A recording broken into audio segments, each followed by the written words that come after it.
The channel you want to listen to. Dover Community Radio. An everyday object, perhaps taken somewhat for granted, the table is, nevertheless, also a symbol for hospitality and friendship, a place where communities meet to eat and talk, a place to share and create relationships.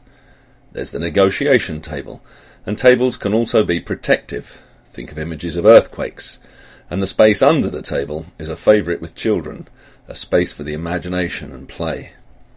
The table plays an important role in everyday society, a role that Anthony Heywood and Derksen aim to celebrate whilst also exploring the potential of the table to unite, and they plan to do this with the construction of a table for peace, currently underway within Dover's old sorting office in Charlton Green, as Anthony Heywood explained when we met at the workshop. We'd like to think that we're dealing in making a place, and at that place we will set up the table and bring people together.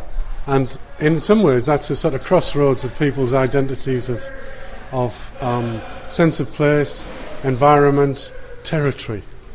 And those things, gosh, more than ever, I think we're all aware of it. And this, between us, we've concocted the idea of making a round table where really there isn't a little border, we don't think there's a territory, except we'll bring people to the table and invite them to, dare I say, break bread. They will have a drink, they will have a cup of tea with us, and that'll just set up the opportunity to talk. And if you're talking, you're at least not fighting. Yeah. And what the point we're really making here is that the intention behind the work is to stimulate discussion for peace in lots of different environments, whether they're local, regional, national or international.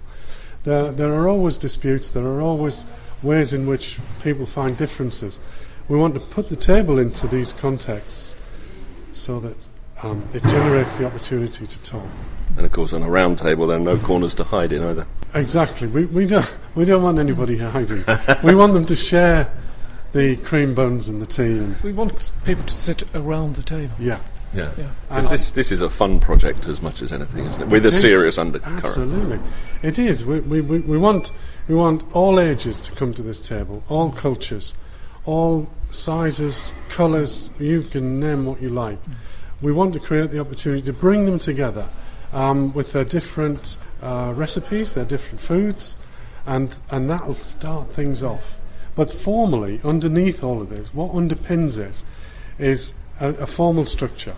That is a circle, the idea of a very large table which has historical precedent, certainly in Europe and throughout the world, where people come to a round table and share things, ideas, and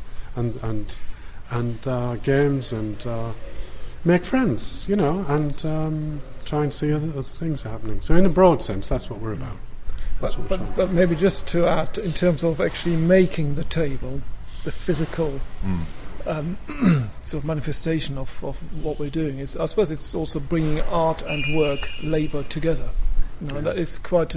It's fun, but it is also bringing lots of other people are contributing to that process, and that in itself is quite a important aspect of that, and then capturing that. So we've got couple of people that work with us, two filmmakers who are working with us and documenting that process.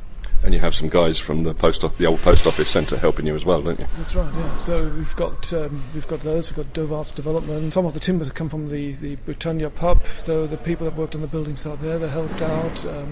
People from the Buckland Mill. There are all sorts of people. It's a long list. And I know you've mentioned before about, and the website also makes reference to the people who pass through Dover, not so much the people who just live here, but lorry drivers and people like that. You want them part of the project. Yeah, we do. We intend that when we've made the table, that's actually the start. We will then have an object, and from that object, it's going to make journeys. And the first journey is into Dover, into the heart of Dover. And from there, we're looking at quite literally taking it to different parts of the world that would create an opportunity to bring different different political divides together, different cultural divides together. Now, anybody and everybody will have an opinion about where that should be. But we like to think about the Green Line in Cyprus. We'd like to think about places in Northern Europe that historically have had borders drawn through them to bring some of those stories to the surface. So that's the strategy. And if there's anybody out there that's interested in coming on board and thinking about how we can develop this dialogue, because this dialogue, when I say that the journey will begin when we finish making this, that's what we mean.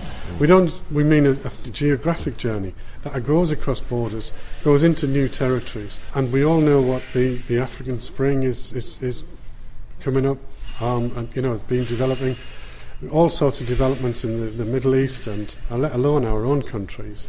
If there's anybody out there that's interested in this, and we know people are interested because that's where we are in the world. The table itself is constructed from timber reclaimed from recently demolished iconic buildings in Dover, the Britannia pub and Buckland Paper Mill.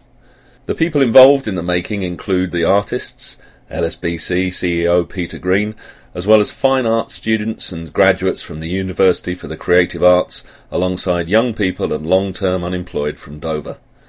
And the role of Dover as a point of departure, as well as a point of welcome, is acknowledged in the work, while it also celebrates the lives and people of the town. In a way that's embedded in the structure of the table, because some of the timbers come from Buckland Mill and these sort of places. So that is one aspect, I think. It's this thing about, you travel from Dover and you come to Dover. The other one is because the official title of the project is Tabula Fortis in Pace, which is table strong in peace. And the strings, in a way, is also resembled in Dover. We've got this big castle up on the hill, but actually the castle wasn't, as I understand it, never a defence mechanism, although it looks like it, but it actually wasn't. It was actually a place to welcome the great and the good from Europe. And in a way, the table is a place where people welcome, but it is a strong table, and it's just shows in a way. It invites people to come round the table. It has strengths. It represents strengths, and it's in a way again the reference to the castle and Dover. It just all fits. So it's really good. Yeah. It's a happy accident. It is. Yes. Yeah, it is the very deliberate strategy to use what we could call second-hand timber is really important to the project, and that's because all of those timbers are potentially hundreds of years old, and that means that different generations have experienced the timbers in different contexts. They've had a life, therefore they've had a value, they've had a functional value, they've had an aesthetic value. What we're doing, we've literally worked from a demolition site and we're remaking, bringing to life again something that's already had another life, and all the issues to do with recycling and sustainability is something that we deeply care about. It's very much within what we're thinking, that we didn't deliberately go out and buy new timber. All of the timber, when you look at it, it's full of character. And when you identify what the timbers are, they've clearly come from Canada and the different places in Americas when they were imported, and they have their own beauty, but at the same time they also have history. And they have that identity embedded with it. And we try to retain that in the form, so that as you look around the form, where the timbers have had particular features, we've tried to build it in, which is very, it's quite, we have to be quite skillful to do that, so to speak. But nonetheless, it's really helps the visual impact of the work, because it makes it a curious object. At the same time, it doesn't just make it look like a piece of furniture. Sure. Going back to your original question, we're making a sculpture. We're making something that transcends partly ideas to do with the environment and and spaces and architecture. And that's what we want. That's what we want to try and do, because we want to ask. We're asking a lot of questions of audience, all the different types of audience, and how they receive the idea, and then how they react. And we all know that can be fun, it can be ironic, it can be serious. people that might come to the table might have a very strong argument about why they should have that territory. Well, let's hear it. At least then it's a voice. Exactly. And that voice can be understood, listened to, and we can continue a discussion. And if need be, we'll take the table back to that place for further discussion. And just to go back to your question, how have the people of Dover helped? Well, in a way they've helped us in being able to make it here. So that's great. So Peter Green here, and really good. the lads that are helping us. So there are different ways of how people from Dover helped us physically. But we've also gone out with some paper we've had from the Buckland Paper Mill. Anthony still has some left from a previous project. And we've taken that paper and we just talked to various people here, as well as we went around town to some of the pubs and just talked about what we're doing. And all the people we've talked to have been very interested in the project. We want those stories, don't we? And yes, and they all had stories to tell, and we've asked them to just write down on these pieces of paper some small messages, and people were talking about people that just passed away and they would have loved to hear about it because they're associated with either the mill or the Britannia or this place here. And we collected those stories, and they're going to be embedded in the table. I mean, no one will ever see them, but they are there embedded in the table. Well, like there'll be a piece of time locked into the table. As well as being made and constructed in Dover, it is hoped that the town will also provide a long-term, if somewhat occasional, home for the table as it returns periodically from its various travels which start in Dover as part of this year's Cultural Olympiad. We'll be moving it to the town square on the 22nd of July. Okay. And that obviously is the first time that we'll be showing it, and hopefully the first of many.